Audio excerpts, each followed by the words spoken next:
शिवोहम शिवोहम शिवोहम सद्गुरुवे नमः सद्गुरुवे नमः सद्गुरुवे नमः सद्गुरुवे नमः। मौनी बाबा भगवान के चरणों में कोटि कोटि प्रणाम।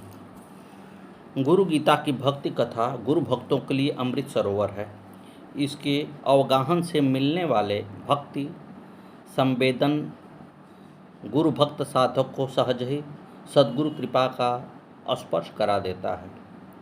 परम कृपालु सद्गुरु की कृपा साधक के सभी दोष दुर्मति जन्य विकारों का हरण करके उसे जीवन के परम लक्ष्य की प्राप्ति करा देती है। इसी सत्य को दर्शाते हुए गोस्वामी तुलसीदास जी ने एक स्थान पर कहा है, तुलसी सद्गुरु त्यागी के भजहि जे पावर भूत, अंत भजीहत होई के गणिका के यह पूत। जो पामर मनुष्य परम कृपालु सद्गुरु और उनके बताए साधन मार्ग को छोड़कर तंत्र मंत्र भूत प्रेतों में उलझे रहते हैं, उनकी अंत में भारी फजीहत होती है। वे गणिका पुत्र की भांति हर कहीं दुत्कारे और फटकारे जाते हैं। सद्गुरु की कृपा साधक का परम आश्रय है। इस तत्व की अनुभूति कैसे और किस तरह हो, यही तो गुरु गीता के प्रत्येक मंत्र में उद्घाटित हो रहा है। पिछले मंत्र में भगवान सदाशिव ने जगत माता पार्वती को बताया कि गुरु चरणामृत की महिमा अतुलनीय है। गुरु प्रसाद सर्वश्रेष्ठ है। गुरु का सानिध्य ही पवित्र काशी धाम है। गुरुदेव ही भगवान विश्वेश्वर हैं। वही तारक ब्रह्म हैं। अक्षय वट और तीर्थराज प्रयाग भी वही हैं। भगवान महादेव एक ही सत्य को बार बार सुनाते हैं, बताते हैं, समझाते हैं। अन्यत्र कहीं भटको मत, अन्यत्र कहीं उलझो मत, अन्यत्र कहीं अटको मत। उन्हीं की शरण गहो जिन्होंने तुम्हें मंत्र का दान दिया, जिन्होंने जीवन की राह दिखाई, जो हर पल हर क्षण अपनी अजस्र कृपा तुम पर बरसाते रहते हैं। सद्गुरुदेव भगवान की जय। इस कृपा के धारण व ग्रहण की विधि बताते हुए भगवान सदाशिव माता पार्वती से कहते हैं, गुरुमृत मूर्ति स्मृत नित्यं गुरुनाम सदा जपेत, गुरुराज्ञं प्रकुर्वीत गुरुरान्यं भावयेत, गुरुवक्त्रस्तं ब्रह्मं ग्राप्यते तत्प्रसादतः, गुरुध्यानं सदा कुर्वात् कुल स्त्री स्वप्ते यथाः, स्वाश्रमः च स्वजाति च स्वकीर्ति पुष्टिवर्धनम् सर्व परित्याज्यं गुरुनन्यन्न भावेत। सद्गुरु कृपा से अपने जीवन में भौतिक आध्यात्मिक लौकिक अलौकिक समस्त विभूतियों को पाने की चाहत रखने वाले साधक को सदा ही गुरुदेव की छवि का स्मरण करना चाहिए। उनके नाम का प्रतिपल प्रतिक्षण जप करना चाहिए। साथ ही गुरु आज्ञा का जीवन के सभी विपरीतताओं के बावजूद संपूर्ण निष्ठा से पालन करना चाहिए। अपने जीवन में कल्याण कामना करने वाले साधक को गुरुदेव के अतिरिक्त अन्य कोई भावना नहीं रखनी चाहिए। गुरु के मुख में ब्रह्म का वास है। इस कारण उनके मुख से बोले हर शब्द ब्रह्म वाक्य ही हैं। गुरु कृपा प्रसाद से ही ब्रह्म की प्राप्ति होती है।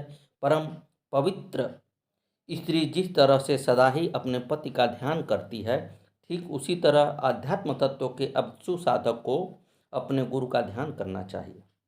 साधक में इस ध्यान की प्रगाढ़ता कुछ इस कदर होनी चाहिए कि उसे अपना आश्रय, अपनी जाति, अपनी कीर्ति का पोषण वर्धन सभी कुछ भूल जाए।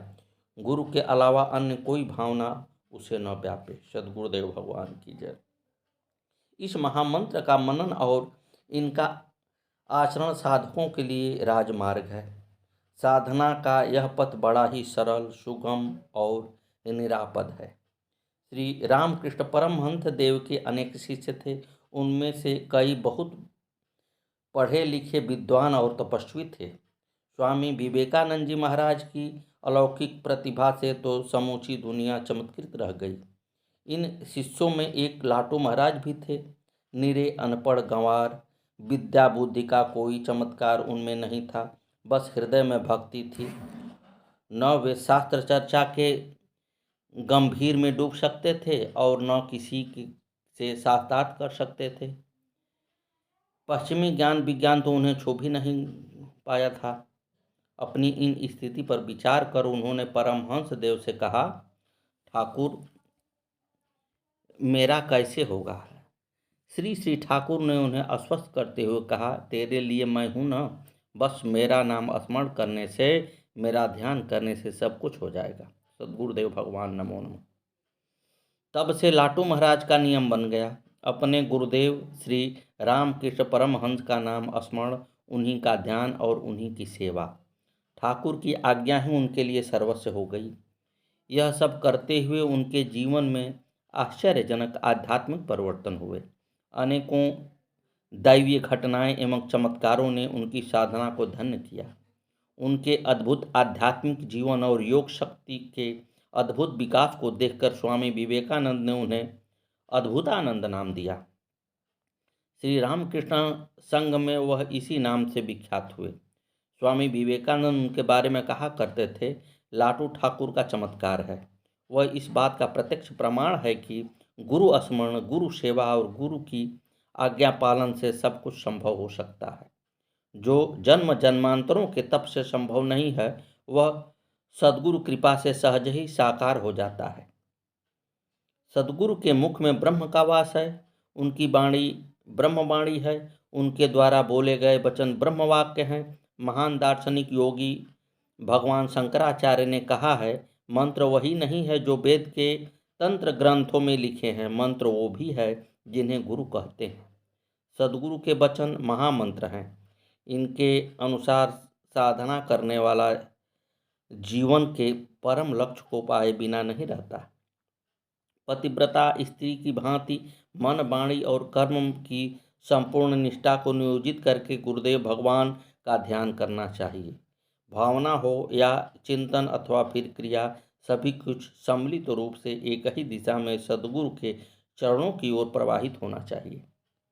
ध्यान रहे कि इस महासाधना में अपना कोई बड़कपन आड़े न आए, अपना कोई क्षुद्र स्वार्थ इसमें बाधा न बन सके। श्री रामकृष्ण देव कभी कभी हंसते हुए अपने भक्तों से कहते थे, कुछ ऐसे हैं जिनके मन में तो भगवान के प्रति और गुरु के प्रति भक्ति है, परंतु उन्हें लाज लगती है, शर्म आती है कि लोग क्या कहेंगे।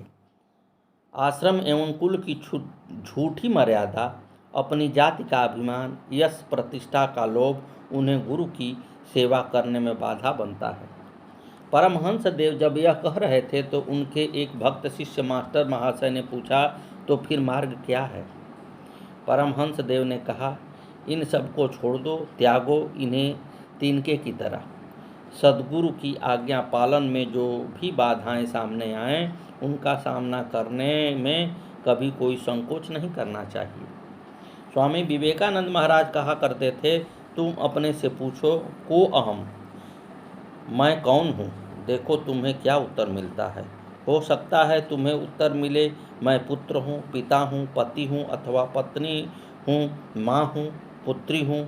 ऐसा उत्तर मिलने पर और गहराई में उतरो, गुरु चरणों में और ज़्यादा ध्यान बढ़ाओ, फिर तुम्हें फिर सिर्फ एक उत्तर मिलेगा, स्योहम, मैं शिष्य हूँ, शिष्योहम, मैं शिष्य हूँ।